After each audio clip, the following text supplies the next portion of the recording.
Canada has just reached a significant milestone with more seniors in the country than children. The latest data from the 2016 census showing the largest boost in the older population since Confederation. This is going to have an impact, as you could imagine, on everything from government budgets to pensions, healthcare, and social services. Well, we wanted to answer some questions. How's it going to affect you? Joining us in studio to explain is personal finance expert Alex Kenjeev. Welcome back. Thank you, Emery. All right, first, by having an older population, what does this mean in terms of planning for things like social services, pensions, and healthcare? Well, let me start by saying, this is a great problem to have, right? We're living longer, we're happier, we're healthier. These are not the worst problems we could ask for. But there are some challenges financially. In terms of revenue on the government side, you have a shrinking labor force. As people get older, they tend to work less. And then on the cost side, old age security expenses are going to probably balloon over the next few decades. And there are some concerns about healthcare costs as people get older, costing more to maintain. And of course, the population that feeds most of the tax base is the generation that we are declining in numbers for. That's right. That's right. So how then do they balance, the government balance the spending for that?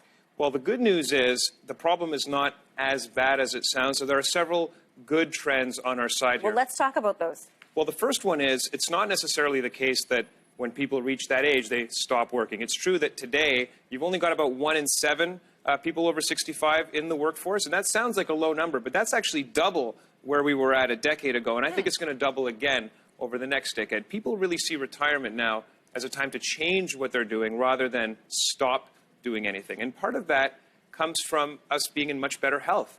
And so it turns out that healthcare expenses, they don't actually increase as you get older. Longevity doesn't really factor in a major way to healthcare expenses. The end of your life is very expensive, but as you push that out, you're not really extending the expensive period.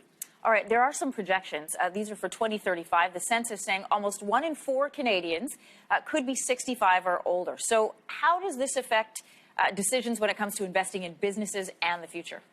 Well, change for business always means opportunity, right? So businesses now are learning how to see these senior people as an untapped source of potential labor, right? If you can cater to people who maybe want to work and have a meaningful life, but maybe they don't want to work as many hours, maybe they have different requirements, businesses that cater to that can thrive. And the same thing in terms of consumption, right? Older people have different needs and desires, and there are lots of technologies coming online to help old age. And so I think lots of opportunity for investment, actually. Yeah, and a lot of people in that age category, when we say senior, we should clarify, it's 55 to 64 and up. They want to keep working. It's not that they don't want to keep working. They want to stay active. They want to continue to contribute. Absolutely. I mean, life is not just about having the same job all the time, right? And so when you hit that point and you're eligible for things like old age security, et cetera, CPP, or even to take out RSPs, it doesn't mean that you're going to use that opportunity to just stop, right? Instead, it's a moment to reflect and say, did I love my job? If so, maybe I'll continue. Did I hate it? Maybe I'll do something else. What about immigration policies? And, one of the things the census showed us is that the oldest populations live in Atlantic Canada. Youngest population happens to be in Alberta. But when we look at immigration and how this could affect our policies here as we look into who we need in the workforce. I think our immigration policies have already been helping quite a bit to mitigate and offset some of these effects. You look at Canada actually is a relatively young country, the second youngest in the G7.